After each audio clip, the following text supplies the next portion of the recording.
From Wish TV and the All Indiana Podcast Network, this is the News 8 Daily 8 Podcast with Wish TV's Kylie Conway. A Wish TV News 8 update. Hi, this is Kylie Conway, and this is your News 8 Daily 8 for Friday, April 1st.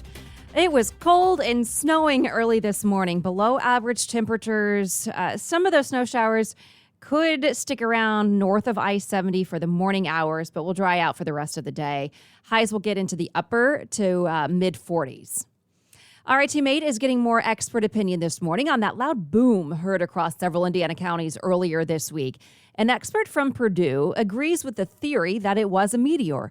Brandon Johnson teaches in the Department of Earth, Atmospheric, and Planetary Sciences. Since we broke the story of the American Meteor Society's fireball possibility on Daybreak yesterday, the Society has gotten at least 10 more reports echoing the claim. Johnson says whatever happened, it's rare. It's pretty uncommon to have an air blast that's large enough to make a loud explosion type sound, but it does happen from time to time. Usually it happens over the ocean or unpopulated areas. Wednesday's weather makes it tough to confirm the fireball theory. It was cloudy enough to block the view, but Johnson says based on the limited information available, he estimates it was a meteor 3 feet wide and would likely have broken up into fragments when it hit. The American Meteor Society is asking for more reports, especially from anyone who has any kind of recording of the boom. A woman in Columbus is charged with attempted murder. Police say she tried killing her husband for having an affair.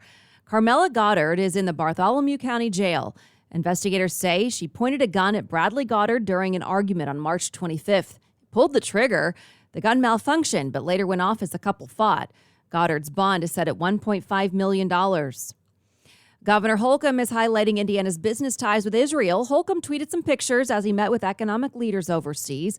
Last night, he and Indiana's Commerce Secretary met with government officials and organizational partners and thanked them for their contributions to Indiana. Holcomb says he's proud of the partnership with Israel and looks forward to further strengthening that bond.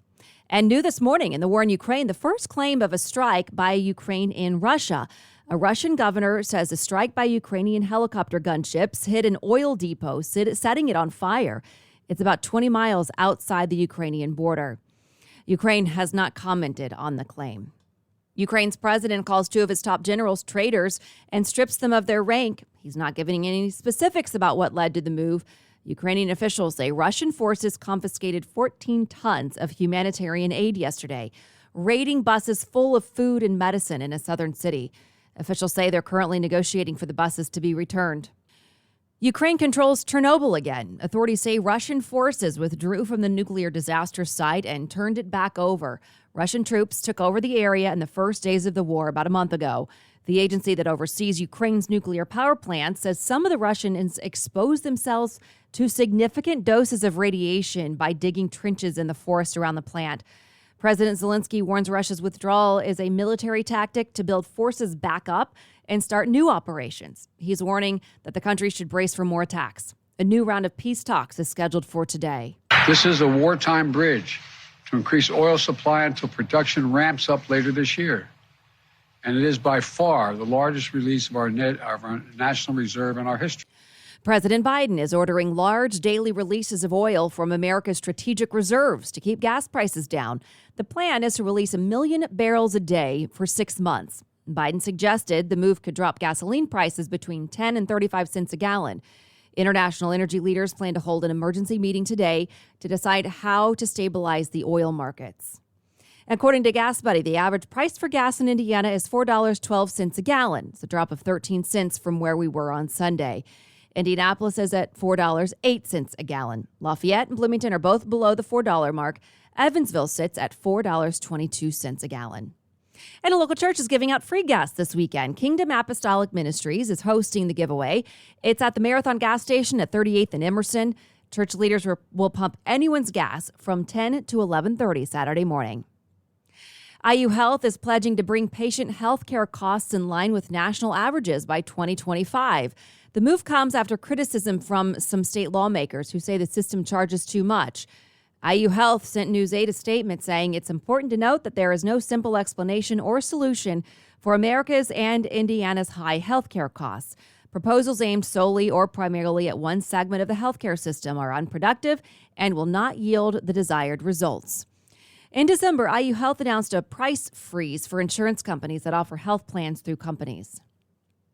And Wish TV is committed to answering your most pressing health questions by talking with some of the state's top medical experts.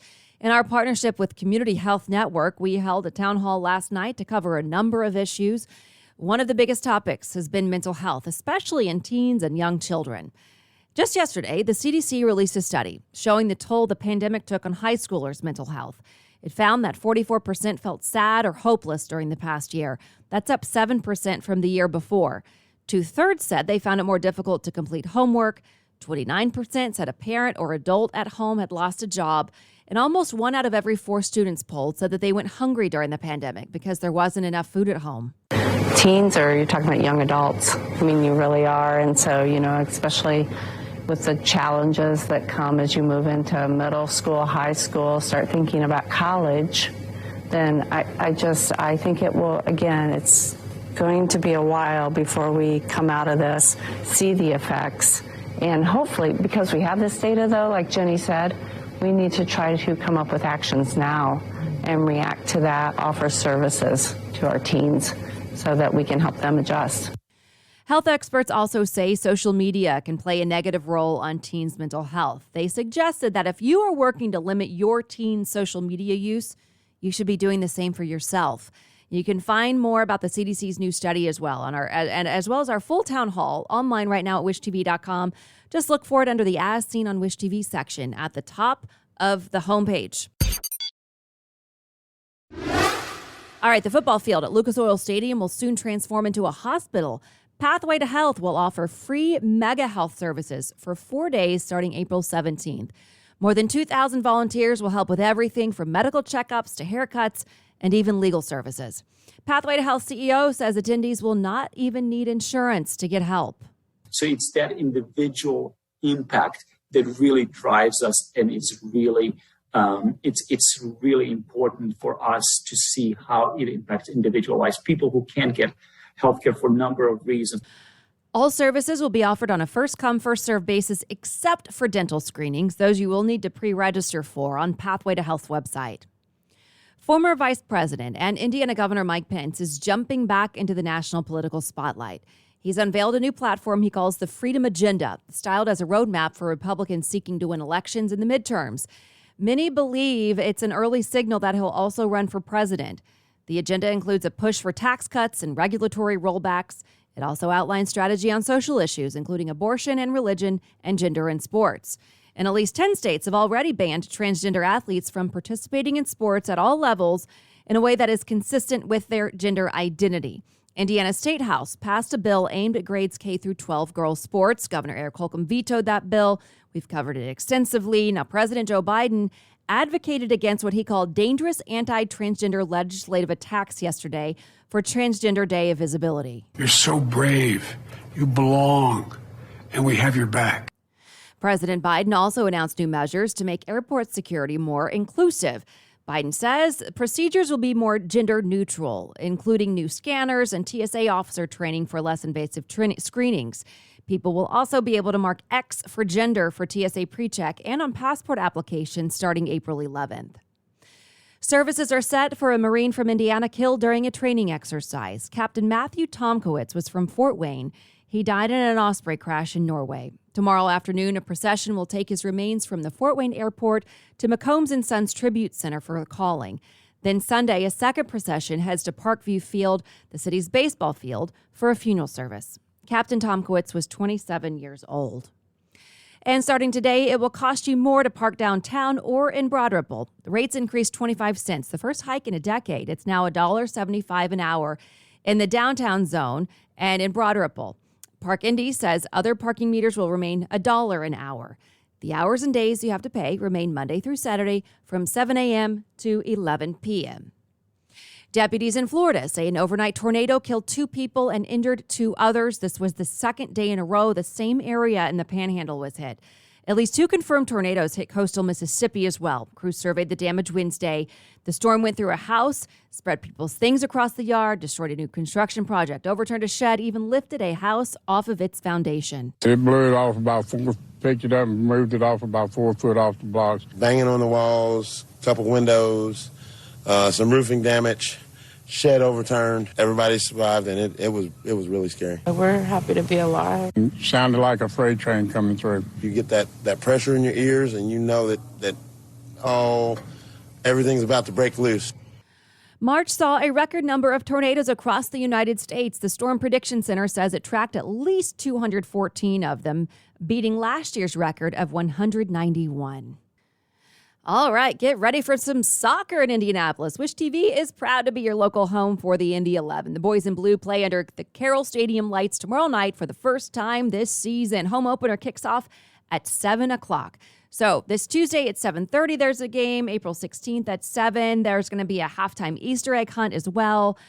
Faith and Family Night is April 24th. So many fun things that they have. Really, they put in great effort to make it an entire family affair. Gone to the Dogs Night is April 30th. We've got all of this information at wishtv.com. Single game tickets start at $15. There's a 6-ticket flex plan, a 4-game package you can buy. There are even season ticket memberships available through the end of the month. And you can also catch the games, including tomorrow's home opener, on Wish TV Live. 19 more games will be aired on Wish TV or My Indy TV 23, but tomorrow's home opener will be live on Wish TV. Finally, the former and future classes of 35 at Mooresville schools collide. This is such a cool story. The school says 105-year-old John Lambert came to the kindergarten preview fair last night. Lambert graduated in 1935. The future students he met with will graduate in 2035. Lambert spoke with the children about going to school and how long 100 years really is. Mooresville schools thanked Lambert, saying it loves all of its students, young and old. This has been your News 8 Daily 8 for Wish TV. I'm Kylie Conway. Online at wishtv.com and follow us on Facebook when you search Wish TV. This is the News 8 Daily 8 podcast with Wish TV's Kylie Conway. A Wish TV News 8 update on demand for even more on demand and on the go. Connect with Wish TV on Facebook at wishtv.com and on the free Wish TV mobile app. Thank you for listening, and be sure to like, subscribe, and follow this podcast for updates every weekday morning on the All Indiana Podcast Network and wherever you get your podcast.